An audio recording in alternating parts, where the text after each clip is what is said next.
check this out. There's trash talk, and then there's what Draymond did to Pierce last night. Oof.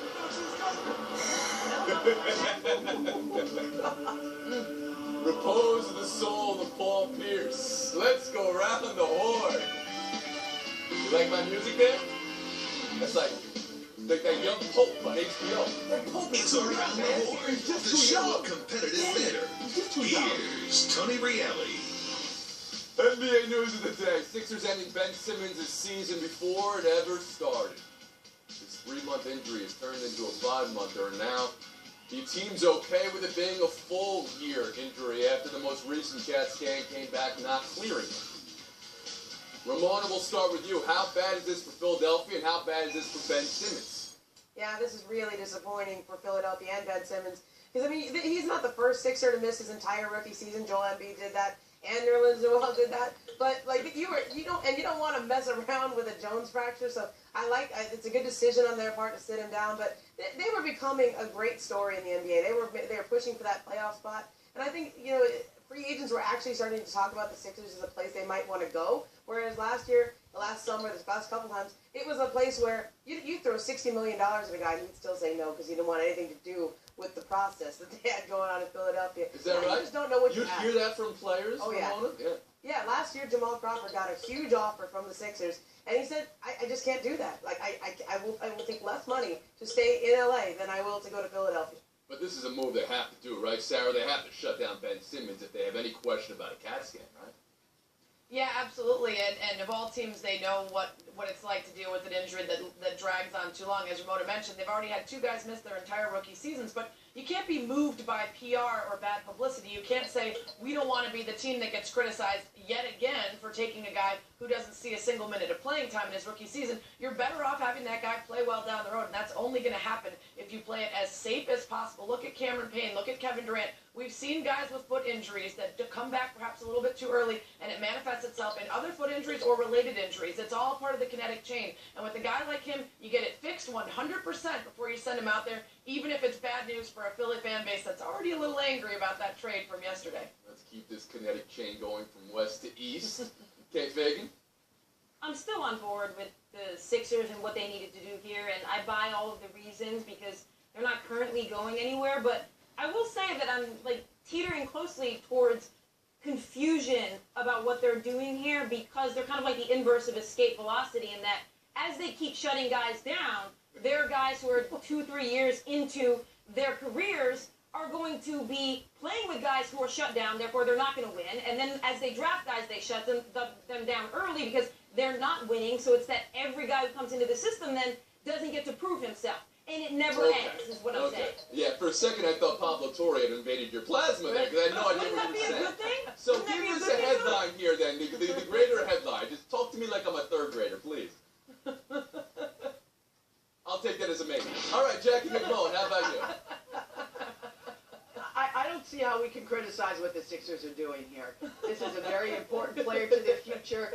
He's hurt. You let him rest. You get him healthy. You need to do that. In the meantime, you finally have Saric come over. He's playing great for you. Embiid has got some health issues. You're careful with him. He doesn't like that, but these young players have to understand. They have waited all this time to build this foundation, and they have a great foundation in Embiid, Simmons, Saric, and some of the other pieces they have. So even though nobody likes it, you've got to be patient. I know Embiid's been frustrated with his knee injury and how the team handled that. But they're all doing the best they can for these young players who are aching to prove they belong, aching to prove that the Sixers are relevant. Ramona, I think you would agree with me this summer. I think it will be different for the Sixers because you got all these great young players assembled, and you also have a coach in Brett Brown that players really like. I'm not sure if the pun was intended, but aching to prove. That's the problem, is the aching part. Real quick, and I don't want to put you on the spot here, Jackie.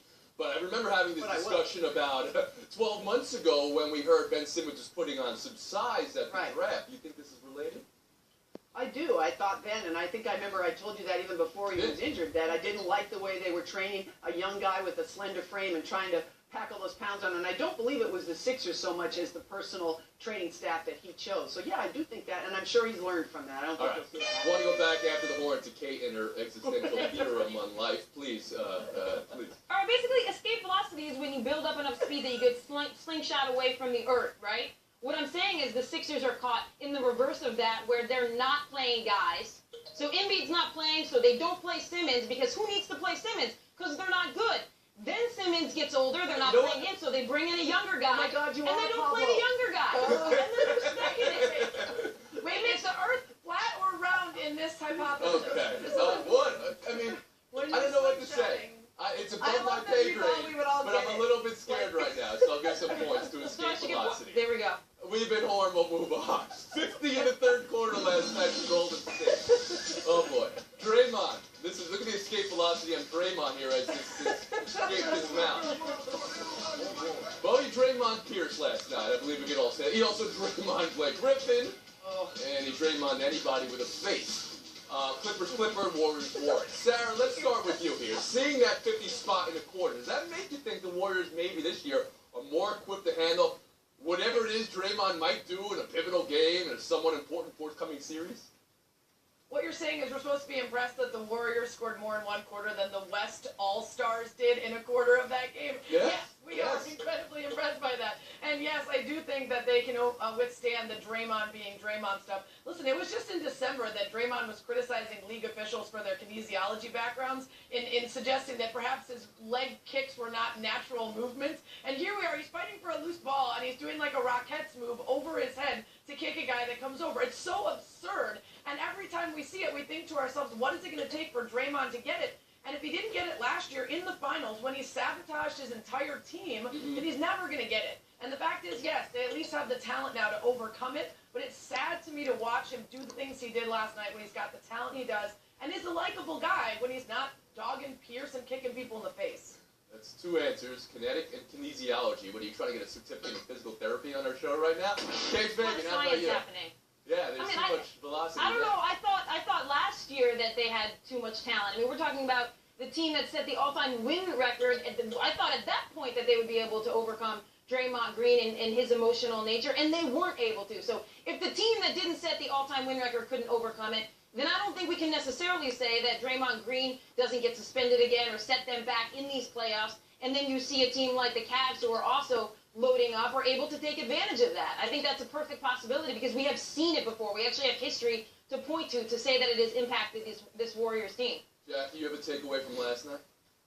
Yeah, so, I mean, the one thing I will say about Green and the Warriors is they're getting used to each other, and by that I mean when he has these outbursts and problems and technicals, it does seem that at least this season, and it's a very small sample size, Golden State comes back and almost, it's like, let's just block out the noise and go about our business, and they seem to be doing that quite effectively this season. But I'm with Kate on this. Draymond Green is and always will be for the Golden State Warriors one of their biggest strengths and one of their biggest weaknesses. I didn't see anything last night that changed my mind about it. Here's what I'm wondering about the Pierce exchange, though. Was that did he just come out with that, or did Pierce say something to him first? That's what I'd like to know, because that seems like a pretty weird place to go without some kind of preface from Pierce. I'm glad you went there, though. I thought it was pretty good. All right, Ramona, where are you on this Warriors team? Did you see Steve Kerr's face, like when Draymond's getting carted off, like pulled away? Like Steve's laughing. Like, Well, is that the way to handle it? Is that a good way to handle it, maybe at this point? Yeah, and look, Steve Kerr's the one guy that Draymond will listen to, and I know that in the past couple of years, whenever Draymond goes too far, whenever Draymond gets out of line to the point where Steve feels like he's going to hurt the team, he gets up in his face and he has that conversation. I don't even think last night, like watching that game and watching these highlights again, I don't think that they were ever in any kind of danger of blowing the game. Like, this was just Draymond saying, we're losing, let's get back into this. They were losing at half. That doesn't happen to the Warriors very often. And Draymond Green is the guy that gives the Warriors their edge. I think Steve Kerr is in pretty good control of the situation with Draymond. It's just a matter of controlling it at the right times, and we're not going to know that till June. We've been warned, we'll move on. Check out the sign of the Kings pregame last night. I made a better sign for you guys called it the worst deal in NBA history, but Kings 1-0, Pelicans 0-1. Lost by 30 to Houston last night. With Davis and Cousins combining for 56 and 25. And Caspi broke his thumb in this game. Kate, what are you drawing from the first impression? New Orleans.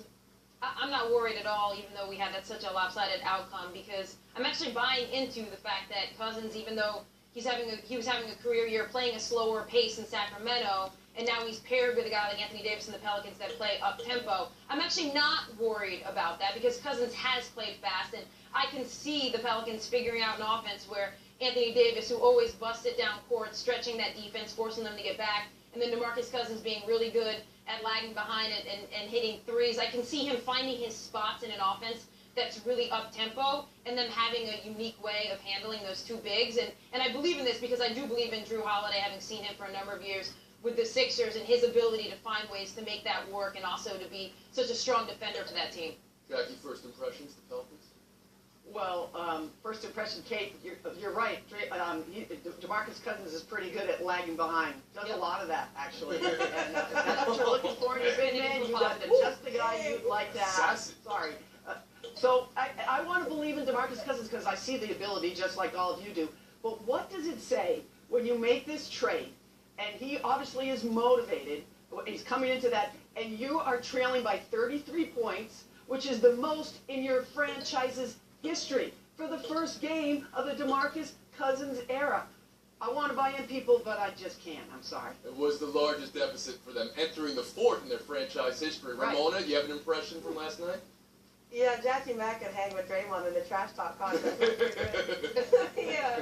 Look, I think this is all going to come down to whether he plays defense or not, because the combination of Anthony Davis and Boogie Cousins has the potential to be an unstoppable defensive back line there. I mean, Anthony Davis is one of the best defenders in the league already. Boogie is probably the best center in the league, and if he's motivated, like Jackie said, if he's motivated, he can be a great defensive player. They're never going to outscore the Rockets.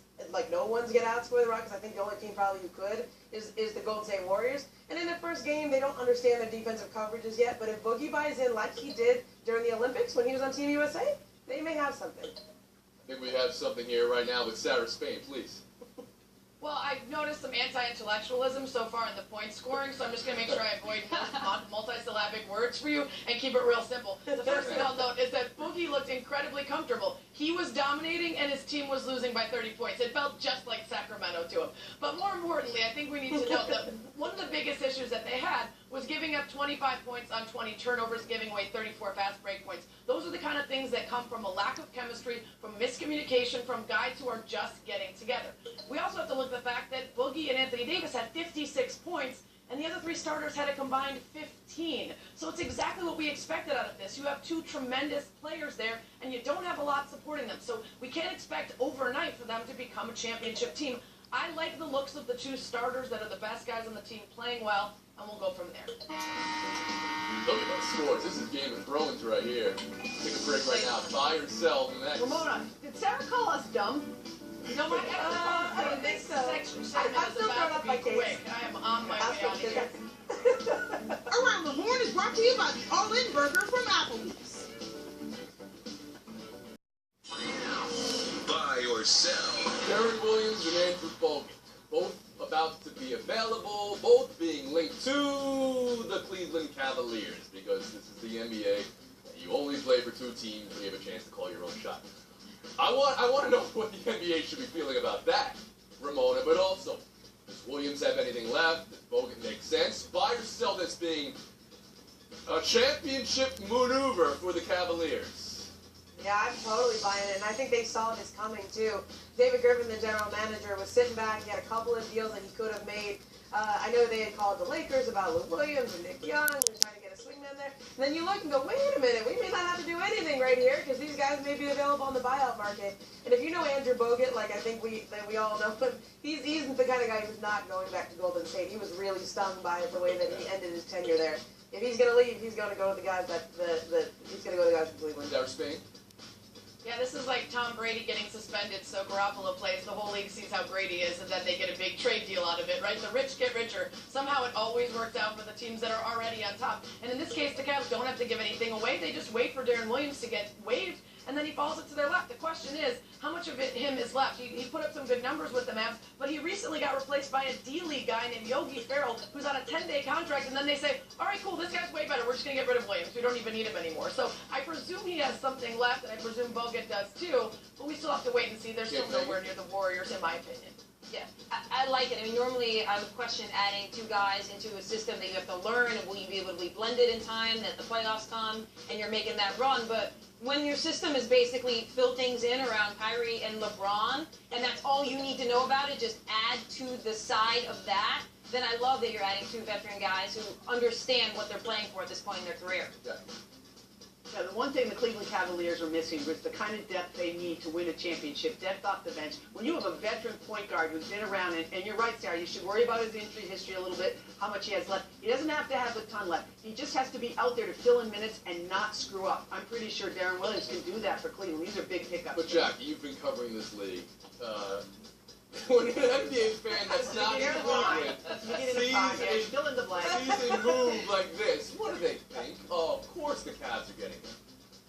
Yeah, but that's as old as time, Tony. Back in the day when the Lakers and Celtics were vying for championships, and there were plays like this, that's where those players went. P.J. Brown, I mean, I could list a million of them for you. That's Old just as the way it time. is in the You league. didn't hear that from me. We'll move on. Buy or sell two. Paul George on his day yesterday. On the ropes, dark moment of uncertainty, which sounds like a Washington Post masthead. Or you want me to be your guy here? I thought it would have been in the loop a little bit more on that. Sarah, buy or sell?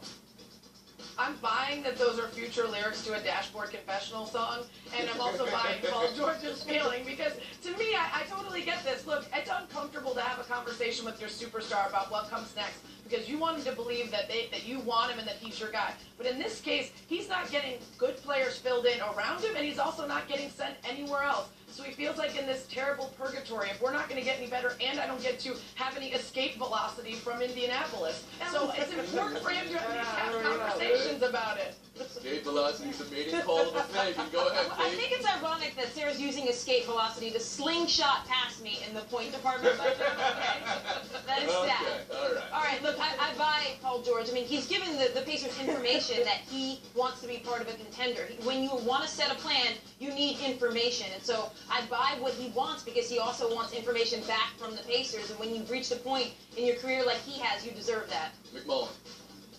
Now, I'm sorry, guys, I'm selling this. It's Paul George and his agent that went to the Pacers and said, we're not really sure if we're going to opt out after that contract. We don't really know about the future. We need you to fill in things around us. When you do that, you're setting off alarms to your franchise that, you know what, I may bolt on you. In fact, I expect Paul George to be traded. I don't know exactly when, but I don't expect him to be with the Pacers too much longer. So when you do that, you, as far as I'm concerned, forfeit all right to tell how much you should know, when you should know it. That's not how it works. Shelburne.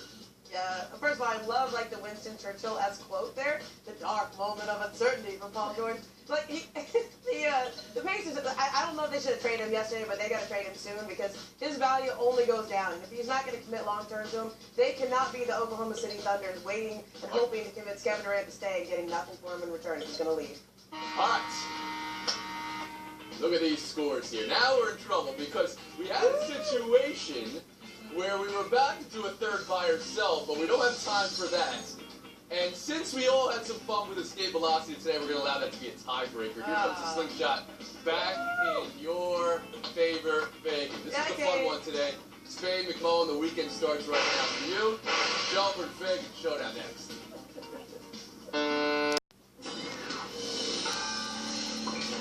Shelburne and Fagan in showdown. Momo and Sparks. All-time standings. You ready?